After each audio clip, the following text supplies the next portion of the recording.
매일 성경 묵상을 돕는 해설 가이드입니다. 안녕하세요. 묵상코치입니다. 함께 읽고 나눌 말씀은 마가복음 7장 1절에서 23절까지 말씀입니다.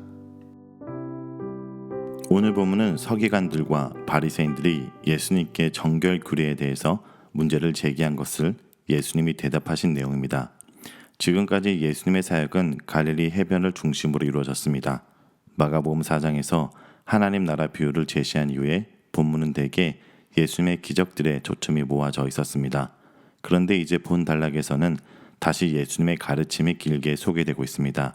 이런 예수님의 가르침은 주로 논쟁 상황에서 주어지며 이 가르침을 통해 예수님과 유대교 지도자들 사이에 지금까지 형성되어 온 긴장감은 더욱 고조됩니다. 1절에서 5절입니다. 바리새인들과 또 서기관 중 몇이 예루살렘에서 와서 예수께 모여들었다가 그의 제자 중 몇 사람이 부정한 손 곧 씻지 아니한 손으로 떡 먹는 것을 보았더라. 바리새인들과 모든 유대인들은 장로들의 전통을 지켜 손을 잘 씻지 않고서는 음식을 먹지 아니하며 또 시장에서 돌아와서도 물을 뿌리지 않고서는 먹지 아니하며 그 외 여러 가지를 지키어 오는 것이 있으니 잔과 주발과 녹그릇을 씻음이라. 이에 바리새인들과 서기관들이 예수께 묻되 어찌하여 당신의 제자들은 장로들의 전통을 준행하지 아니하고 부정한 손으로 떡을 먹나이까? 예루살렘으로부터 왔다는 서기관들이 문제를 제기하는 모습 속에서 본문은 앞으로 예루살렘에서 예수님이 직면하게 될 도전과 순환을 미리 암시해 줍니다. 유대인의 종교 지도자들은 예수님의 제자들이 더러운 손, 즉 유대인들의 정결 규례를 따라 씻지 않는 손으로 음식 먹은 것에 관해서 문제를 제기했습니다. 본문에서 부정한 손이라는 표현은 제의적인 부정함을 의미합니다. 이는 씻지 아니한 것이라는 표현에 의해서 설명되고 있습니다. 후자의 표현은 레위기 15장 11절의 다음 구절을 반영한 것입니다. 유출병이 있는 자가 물로 그의 손을 씻지 아니하고 아무든지 만지면 그 자는 그의 옷을 빨고 물로 몸을 씻을 것이며 저녁까지 부정하리라. 이 같은 유대인들의 전통 규례를 제자들이 엄격하게 지키지 않은 것은 아마도 스승이신 예수님 때문으로 볼 수 있습니다. 공간복음의 기록을 보면 예수님도 이러한 정결 규례를 엄격하게 지키지 않으셨습니다.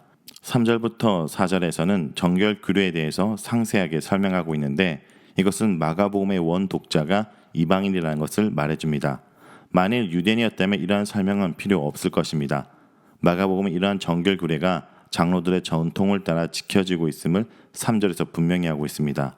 실제 율법은 제사장들이 손 씻는 규정을 제공하여 주는데 후대 바벨론 이후 유대인들은 이 규정을 일반 유대인들에게 모두 적용시켜 음식을 먹는 데까지 확대해서 적용했습니다. 아울러 마가복음의 기록은 마태복음과 달리 시장에서 돌아와서 물을 뿌리는 것에 대해서 기술하고 있는데 실제로 시장에서는 의식적으로 부정한 자들과 빈번한 접촉을 예상할 수 있고 이러한 부정으로부터 정결을 확보하기 위해서 생긴 전통입니다. 이 같은 유대인들의 율법의 이해는 예수님 당시 보편적으로 알려져 있었고 또한 시행되고 있었는데 이런 것을 fencing around Torah라고 말하는데 이것은 율법 주변의 펜스치기라는 의미입니다. 본래 이러한 율법 이해나 행위는 율법을 더 잘 지키려는 목적으로 시행되었습니다. 이러한 강조는 유대인들이 이방인들과 어쩔 수 없이 같이 섞여 살게 되면서 유대인들의 언약 백성으로서 정체성을 좀 더 강조하기 위해서 생긴 것입니다. 그래서 바리새인들과 서기관들은 예수님의 제자들이 이러한 장로들의 전통을 준행하지 않는 것에 대해서 문제를 제기한 것입니다. 그래서 그들이 이 같은 문제를 제기하는 것은 완전히 터무니없는 것은 아니었습니다.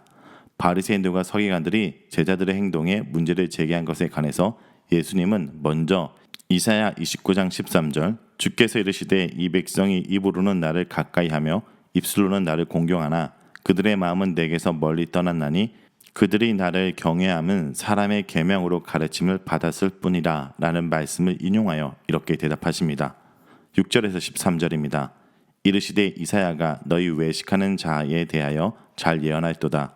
기록하였을 때 이 백성이 입술로는 나를 공경하되 마음은 내게서 멀도다. 사람의 계명으로 교훈을 삼아 가르치니 나를 헛되이 경배하는도다 하였느니라. 너희가 하나님의 계명은 버리고 사람의 전통을 지키느니라. 또 이르시되 너희가 너희 전통을 지키려고 하나님의 계명을 잘 버리는도다.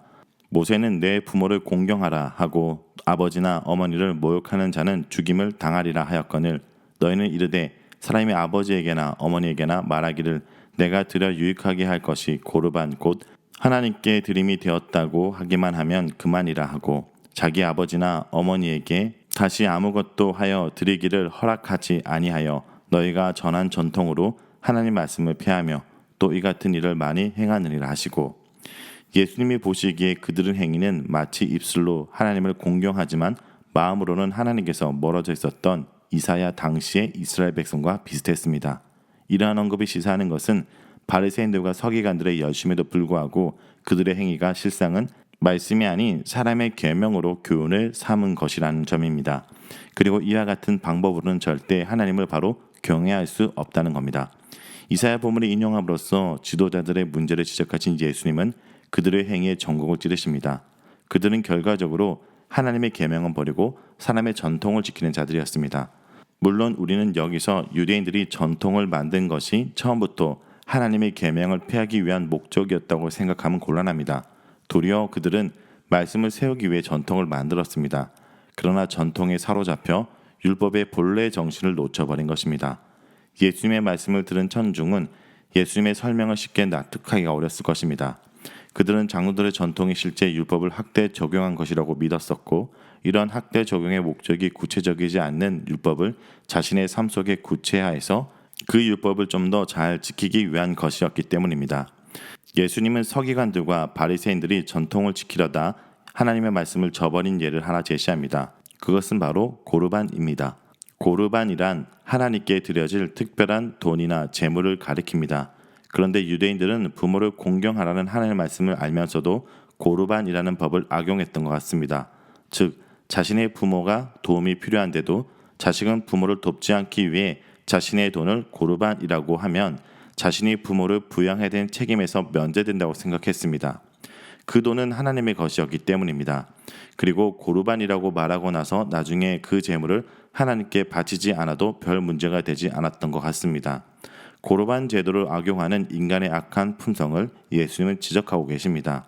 결국 예수님 당대의 바리새인들과 서기관들은 이 고르반이라는 전통을 만들어서 토라에 나와 있는 부모를 공경하라는 규정뿐만 아니라 출애굽기 21장 17절에 아버지나 어머니를 욕되게 하는 자는 죽이리라는 규정을 결과적으로 폐하고 있는 것입니다. 고르반 규정은 부모를 공경하지 않는 악한 도구가 될 수 있었을 뿐 아니라 경제적인 측면에서 부모를 욕되게 하는 도구가 될 수도 있었던 것입니다. 예수님의 말씀대로 이러한 전통은 결국 하나님의 말씀을 폐하는 결과를 초래했습니다. 너희가 전한 전통으로 하나님 말씀을 폐하며, 비록 마가복음에서는 고르반만 언급하고 있지만 당시에는 하나님 말씀을 폐하는 유대 여러 규범들이 적지 않게 많았음을 알 수 있습니다. 이제 예수님의 관심은 서기관들과 바리새인들을 넘어서 무리들에게로 향합니다. 14절에서 23절입니다. 무리를 다시 불러 이르시되 너희는 다 내 말을 듣고 깨달으라. 무엇이든지 밖에서 사람에게로 들어가는 것은 능히 사람을 더럽게 하지 못하되 사람 안에서 나오는 것이 사람을 더럽게 하는 것이라 하시고, 무리를 떠나 집으로 들어가시니 제자들이 그 비유를 묻자온데 예수께서 이르시되 너희도 이렇게 깨달음이 없느냐. 무엇이든지 밖에서 들어가는 것이 능히 사람을 더럽게 하지 못함을 알지 못하느냐. 이는 마음으로 들어가지 아니하고 배로 들어가 뒤로 나감이라. 이러므로 모든 음식물을 깨끗하다 하시니라. 또 이르시되 사람에게서 나오는 그것이 사람을 더럽게 하느니라. 속에서 곧 사람의 마음에서 나오는 것은 악한 생각 곧 음란과 도둑질과 살인과 간음과 탐욕과 앗독과 속임과 음탕과 질투와 비방과 교만과 우매함이니 이 모든 악한 것이 다 속에서 나와서 사람을 더럽게 하느니라. 예수님은 너희는 다 내 말을 듣고 깨달으라 라고 말씀하시며 이제 아주 급진적인 가르침을 제시하십니다. 무엇이든지 밖에서 사람에게로 들어가는 것은 능히 사람을 더럽게 하지 못하되 사람 안에서 나오는 것이 사람을 더럽게 한다고 말씀하십니다. 이 말씀을 당시 유대인들이 이해하기에는 매우 급진적인 가르침이었습니다. 이러한 말씀은 구약 성경에 근거한 학대된 율법의 적용, 즉 장로들의 전통을 부정하는 것일 뿐만 아니라 구약이 규정해 놓은 레위기 11장이나 17장 율법 자체를 부정하는 것으로 보이기 때문입니다. 바리새인들과 서기관들의 질문은 장로들의 전통으로 시작되었으나 예수님은 그들이 촉발한 질문에서 멈추지 않고 하나님 나라가 임했을 때 하나님 백성들에게 구약의 율법이 그대로 유효한지의 문제로 한 발 더 나아가십니다. 예수님이 이 격언적인 말씀을 마치고 집에 들어가셨을 때 제자들은 그 비유에 대해서 질문하십니다.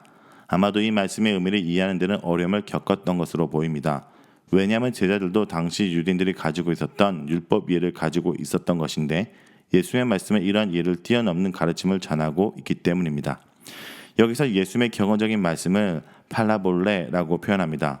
즉 비유라는 것인데 이 비유라는 장르가 우리가 생각하는 것보다 의미가 훨씬 더 넓습니다. 예수님은 이제 이 파격적인 말씀을 설명해 주십니다. 밖에서 사람 안으로 들어간 것이 사람을 더럽히지 못함은 그것이 마음으로 들어가지 않고 사람의 소화기관을 통해서 다시 배출되기 때문입니다. 이어서 예수님은 모든 음식물을 깨끗하다고 선포하십니다. 이 같은 선포는 예수님이 15절에서 18절까지 제시하신 말씀의 논리적인 기결임이 틀림없습니다. 하지만 이런 말씀은 정통적인 유대인들의 율법 이해는 정면으로 배치되었습니다. 왜냐하면 레위기 11장과 17장은 먹지 말아야 할 것을 분명히 제시하고 있기 때문입니다. 위에서도 잠시 언급했지만 예수님이 율법에 대해서 취하신 이러한 태도는 초대교회에서 오랫동안 해결되지 못하는 토론했던 주제였기도 했습니다. 이러한 율법의 가르침을 뛰어넘는 예수님의 가르침은 예수님이 단순히 율법의 가르침을 반복하고 문자적으로 순종하기 위해서 오신 것이 아니라 그것을 성취하기 위해서 오셨다는 것을 드러냅니다. 예수님은 구약 율법의 규정들을 뛰어넘어 때로는 하나님께 부여받은 권위를 가지고 새로운 메시아적인 율법을 부여하셨는데 지금 이 장면도 새로운 권위를 가지고 하나님의 언약 공동체의 구약을 뛰어넘는 새로운 계명을 부여하시는 것으로 이해할 수 있습니다. 자, 여기까지가 마가복음 7장 1절에서 23절까지 내용입니다. 오늘 이 말씀을 통해 우리는 무엇을 묵상하고 적용해야 할까요? 첫째, 우리는 종교인이 아니라 신앙인이 되어야 합니다. 하나님 말씀을 회피하기 위해 사람의 전통을 이용해서는 안 됩니다. 당시 종교 지도자들은 고르반이라고 선언하면 부모 공경의 의무를 지지 않아도 된다고 가르쳤습니다. 겉으로는 하나님에 대한 공경의 전통을 표방하는 열심히 있는 종교인이었지만 그들의 마음에는 탐욕만 가득했기 때문에 참 신앙인은 아니었습니다. 하나님을 빌미로 하나님께서 말씀하신 것을 회피하는 것은 하나님을 조롱하는 일입니다. 부모를 공경하라는 하나님 말씀에 순종하는 것이 하나님을 공경하는 것입니다. 내 신앙의 정통, 종교 행위들을 점검해 보십시오. 혹시 그것들이 말씀의 순종을 회피하기 위한 도구로 사용되고 있는 것은 아닌지 자신을 돌아보기 원합니다. 그러므로 둘째, 우리의 겉모습이 아니라 속마음을 살펴야 합니다. 예수님이 우리를 더럽게 하는 것은 더러운 음식이 아니라 우리 안에서 나오는 악한 생각이라고 하십니다. 그리스도의 말씀이 우리 속에 있지 않고 성령께서 그 말씀으로 역사하는 마음이 되지 않으면 악한 생각으로 가득 차게 될 것입니다.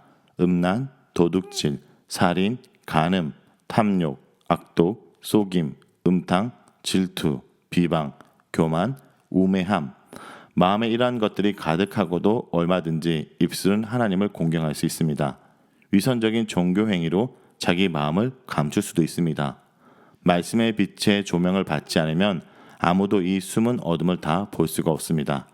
여러분, 오늘 하루 종교적인 껍데기를 벗고 내 안에 말씀으로 다시 한번 자신을 돌아보기 원합니다. 과연 우리의 속마음이 예수 그리스도로 거듭났고 새 사람의 삶을 추구하고 살아가는지 날마다 말씀으로 점검하고 새로워지길 간절히 기도드립니다.